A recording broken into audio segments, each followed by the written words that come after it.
Hi and welcome to my video. I want to start doing videos on a preeclampsia in pregnancy. I have had 3 pregnancies in the past, all with preeclampsia, and I am currently pregnant with baby number 4, and the likelihood is that I will get preeclampsia again with this pregnancy. I am going to do possibly week by week, or just kind of when I feel like things need to be updated, videos about the stages throughout this pregnancy, just to sort of put out there what it is I go through, what some pregnant women who have preeclampsia go through, not necessarily what everyone does, because everybody's different. I first of all want to talk about the first 3 pregnancies and the different stages that I got preeclampsia, and about my delivery stories as well, because every single one was different. I want to say first, before I begin though, is the symptoms I get in pregnancy that turns out to be preeclampsia doesn't necessarily mean that that's what you have. I'm not a professional. I don't have a medical degree.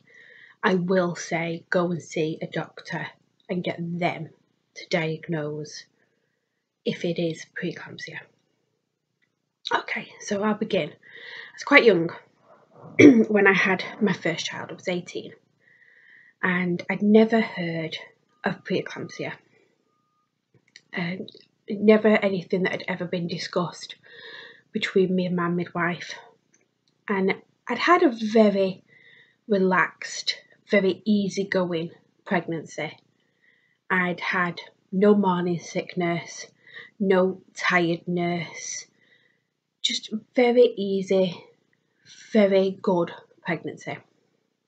And it was only right at the end of my pregnancy, and I wouldn't even say I'd had any symptoms of preeclampsia that I can look back at and go, oh well, I now know what some of the symptoms are.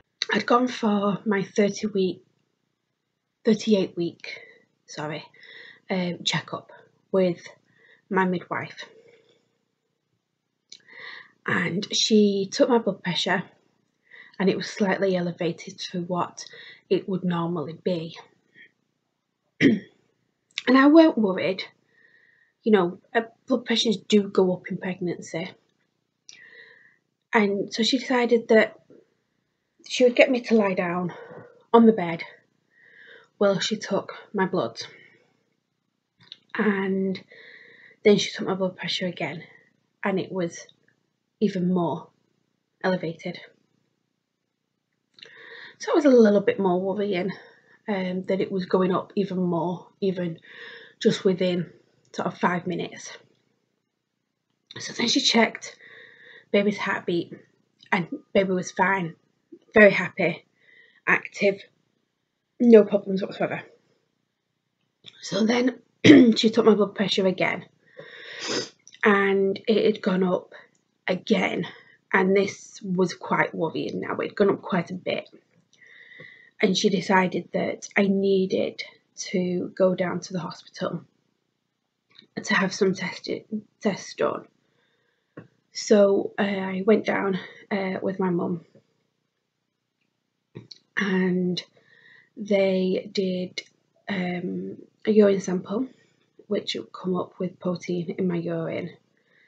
They put me on the heart monitor to monitor the baby, to make sure that baby was fine, wasn't in any distress. And they also were checking my blood pressure regularly over the space of an hour.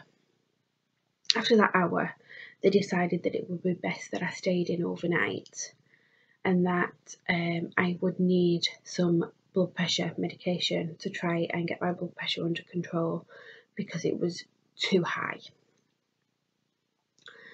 So I stayed in overnight and was sent home the next day, and this was a Tuesday,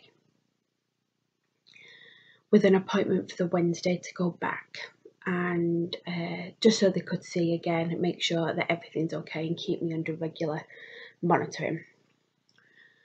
So I went back on the Wednesday and they again did a urine sample, still protein, did blood pressure that was still high, put me on the monitor. Baby was fine, again very active, no problems whatsoever.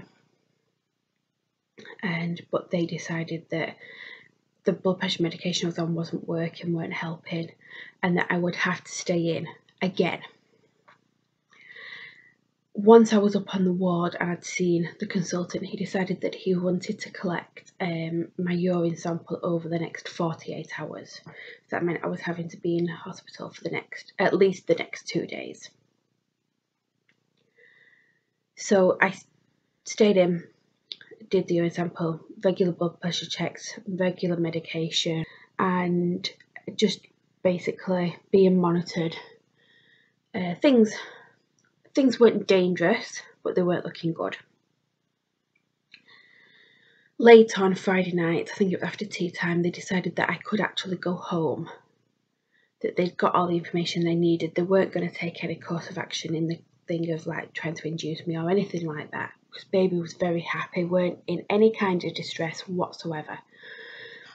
So they sent me home and they said that somebody would call me on the Saturday with an appointment for me to go back to get monitored again. Saturday come, no phone call. Sunday come, no phone call.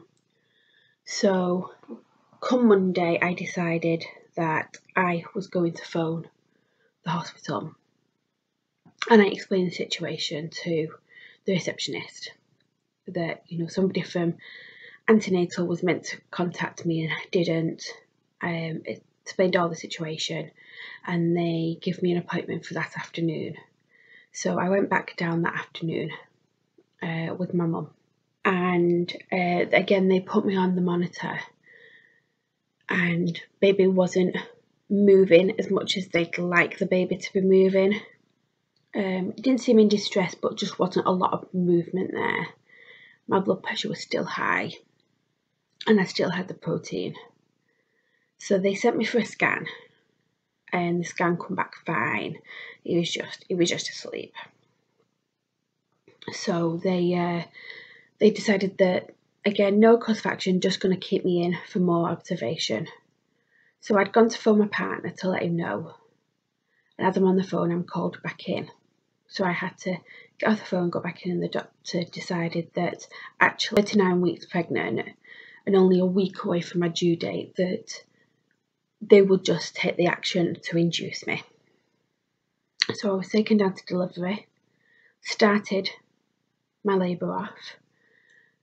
Once I was settled on the bed, because I weren't allowed off the bed throughout the whole labour and delivery, I had to be on several drips for various things. Baby monitored constantly, my blood pressure monitored constantly. So once all that was settled and I was settled in, my mum decided then that she was going to go and get a hold of my partner and let him know. He then turned up within about an hour with all our stuff. We then got ourselves settled in. We knew this weren't going to be a short process, and it wasn't. For most of it, I'll be honest, I don't remember. I was completely out of it. The amount of medication that I was on just completely knocked me out.